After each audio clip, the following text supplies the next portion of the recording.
Tunica. My name is Rudy Wamsgans. I'd like to welcome each and all of y'all to our recognition, our federal acknowledgement anniversary ceremony today.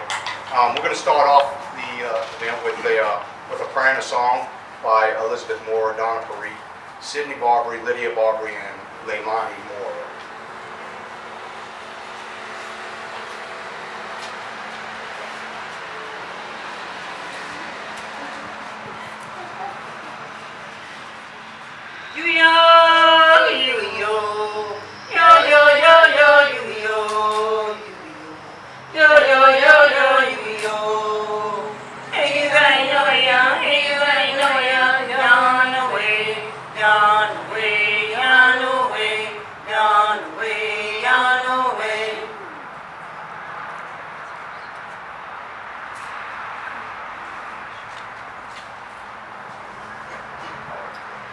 Heish Erusa Etepi Chahat Echi On Eti Terusa Kashi Inima Kanaku Maraktaku Much Iti Mak Atata.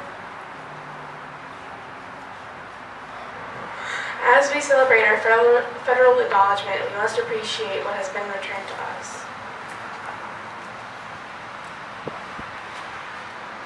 Hatika halik iti shi ink kash ini mashu katika ink halu kini ink pi aki unisema riki un itisi tuk.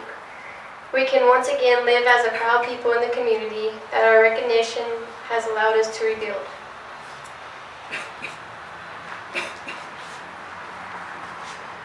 Inkamari erunasa enheli wantahas peri erunasa. Inma hekina ititi laushi hotu mashuan.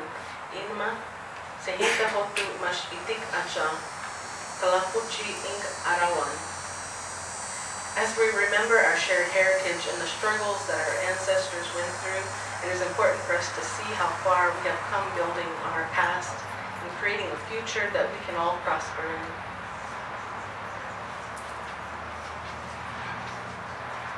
Uhaishik hotu lapu chikashi tikach. Inti chikashi tikach. Luchi yoroni chikashi tikach. Uhaishik tikach. Thank you, Creator, for everything good. Thank you for our friends and family, Creator. Thank you for our language, Creator. Thank you, Creator. Uhaishik tikach. Thank you. As with any acknowledgement of and recognition of a nation, we will commence with the raising of our flag, which represents our nation. We have our tribal police department representatives, Johnny Paree and Alfred Paree, will raise our tribal flag for us. Gentlemen.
Right now, I'd like to call on Miss Lydia Barbary to come up here, and she's going to recite the American Pledge of Allegiance in our native language.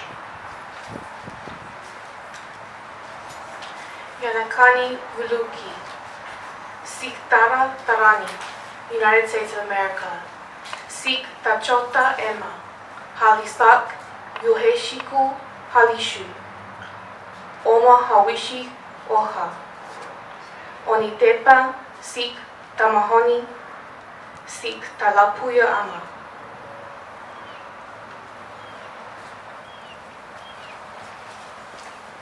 Now I'd like everybody to the pledge in English. I pledge allegiance to the United States of America and to the republic for which it stands, one nation, under God, indivisible, with liberty and justice for all.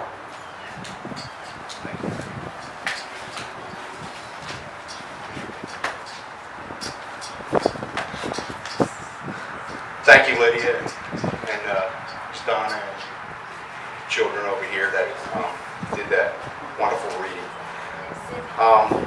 As I stated, this is the acknowledgement anniversary ceremony for our acknowledgement as the Tunica-Biloxi Tribe of Louisiana. On July 23rd, 1981, a notice was published in exercise of authority delegated by the Secretary of the Interior to the Assistant Secretary of Indian Affairs. Pursuant to 25 CFR 54.9, Section 8, notice is hereby given that the Assistant Secretary acknowledges that the Tunica-Biloxi Indian Tribe, at that time care of Mr. Earl J. Barbary Sr., exists as an Indian tribe. This notice is based on a determination that the group satisfies the criteria set forth in the 25 CFR 54.7. The contemporary Tunica-Biloxi Indian Tribe is a successor of the historical Tunica, Ofo, and Avoyal tribes as part of the Biloxi tribe and part of the Biloxi tribe. They have documented existence back to 1698. The component tribes were allied in the 18th century and became amalgamated into one in the 19th century through common interests and outside pressure from non-Indian cultures. The tribe and its components have existed as autonomous political units since first contact. The Tunica tribe was governed by a succession of chiefs in a formally organized political system. The position of chief was maintained by the tribe until 1976 when the last chief died. A corporate form of organization was adopted in 1974 and continues to the present. 186 of the tribe's 200 members could prove descent from the list of Tunicas and Biloxis prepared in the late 1800s and early 1900s. Notice of proposed findings that the Tunica-Biloxi exists as an Indian tribe were published in the Federal Register on December 23, 1980. Interested parties were given time to which to submit factual or legal arguments to rebut evidence used to support the findings that the Tunica-Biloxi Indian Tribe exists as an Indian tribe. Letters of support of federal recognition of the Tunica-Biloxi were received from the Gina Band of Choctaws and the Clifton Choctaw Reservation Incorporated. A separate resolution of support was received from an assembly of tribal leaders domiciled in the state of Louisiana and was signed by the chairman of the following groups: the federally recognized Coshada Tribe, the Clifton Choctaw, the Gina Band of Choctaw, the Apache Choctaw, the United Houma Nation Incorporated, and the Tunica-Biloxi Tribe. One other comment was received from an individual who concurred with the findings and provided incidental information about the group, which was not as intended as a rebuttal. The determination was final and became effective 60 days from the date of publication, which was July 23rd, 1981, which was this past Monday. And we're here today to recognize that aspect, that we are acknowledged as a federally recognized tribe. I would like to identify some of the individuals that are here representing the parish and the tribe.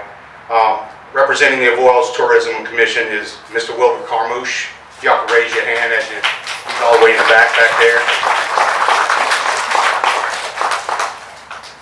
Judge Kerry Sproul, Avoyals Parish, Division A. Thank you for coming, Judge. Mr. Carl Chapman, Director of our Health Department. Gaming Commissioner for the Tunica-Biloxi Tribe Gaming Commission. Joe Barbary, Director of our Housing Department. Mr. Kenneth Farr, Alderman Moorville for the town of Moorville. Brent Barbary, Director of our laboratory. Leonard Sampson Sr., Chairman of the Housing Board. Representative Robert Johnson, who also serves as our tribal judge. He's our District 28 representative. As far as we have some Paragon Casino executives here. Mr. Mike Hamilton, our general manager. Our executive chef, Mr. James Shields. Chris Barbary, Vice President of Engineering. Ms. Emma Ford, Director of the hotel. Erica Jones, Vice President of HR. Nancy Harrington, Vice President of Marketing. Tony Paree, Vice President of Security. Mr. Jim Lopez, Director of Security. I believe I got everybody. Did I leave anybody out? Who did I miss? Anybody? Anybody? Where they at? I don't see him. Who? Babette, the principal of our building here. So I heard. And we have some of our government officials here. Ms. Beverly Rochelle, our Secretary-Treasurer for the Tribal Council, as well as Vice Chairman Marshall Sampson Sr. Thank you. At this time, I'd like to call on Vice Chairman Sampson, if you'd like to take over and say a few words or invite any of the other council members an opportunity to speak.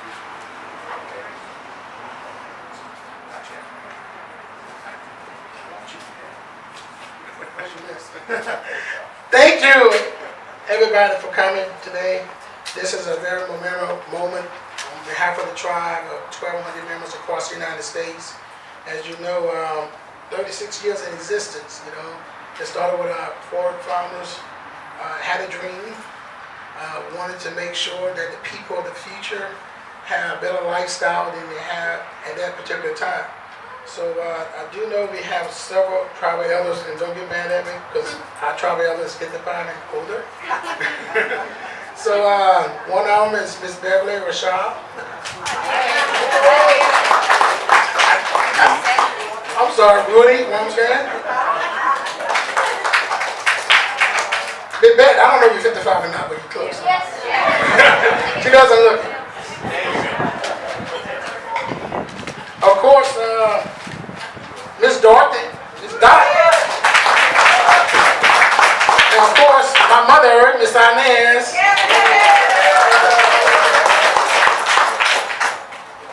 Chris.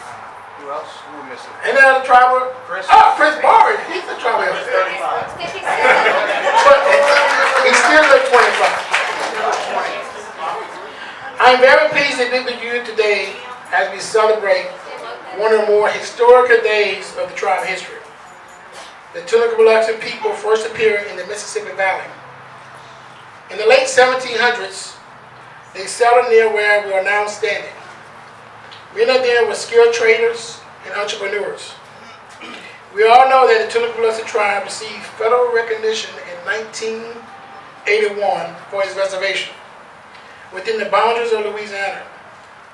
After forming a pan-tribal organization, the tribe brought the Tunica-Biloxi question to the national stage in the late 1960s. The Tunica activists went on to gain widespread attention in the late 1970s. The movement provided by the political boost needed to get the Tunica-Biloxi federal recognition. Our beloved chairman, Earl J. Barbin, completed the cycle begun by his grandfather, guiding the people into a new era of political sovereignty and economic stability. Federal acknowledgement of our people was just one of the many landmarks movements the Tunica-Biloxi tribe enjoyed under the decades-long tenure of Chairman Earl J. Barbin Sr. His leadership will forever be remembered by our people. Today, The tribe has over 1,200 members throughout the United States, primarily in Louisiana, Texas, and Illinois. Federal acknowledgement of the Tunica-Biloxi Tribe of Louisiana did not come easy, but through continued perseverance and dedication, we're able to stand today as we recognize our people deserve as one of the 560 Native American tribes across the United States. We are doing everything we can do to preserve our heritage so that in the years to come, we will continue to remember the sacrifice of those who came before us. Earlier this year, we celebrated our annual powwow, where members and guests participated in many Native customary celebrations that reminded everyone of our unique culture and language. It is the sense of perseverance and banding together to continue to see us through the highs and lows. We are a unified people. I ask that you remember that as we reach out to our brothers and sisters in Texas and Florida who were affected by the recent hurricane across the Gulf, they too are part of our family, and we thank all of you who have donated to the Restoration Fund to help that be set up for them. We will continue to help them get back on their feet. That's what we do as tribal people. With one down, we raise them up. I know as we approach the next few years together, we will continue to grow and strengthen as a tribe. Our past is what binds us together. Our shared vision for our future is what sustains us as people. Tikash.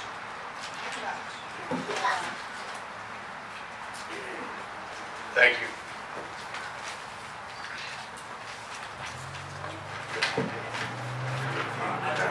Thank you.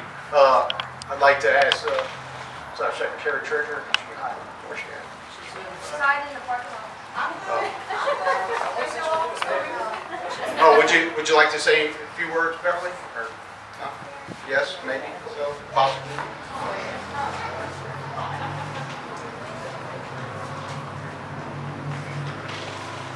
Ms. Beverly Rashad, Secretary Treasurer for the Tribal Council. Hi, just want to say thank you for all of you coming out. I know because you have a busy schedule. This is a very special day for us. And again, thank y'all for coming out.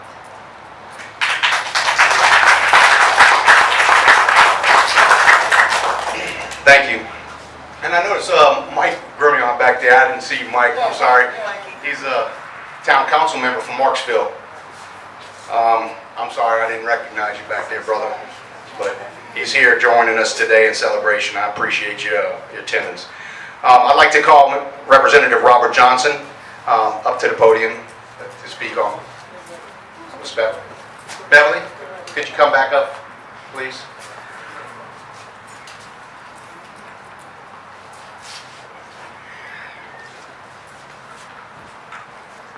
Representative Robert Johnson will be making a presentation.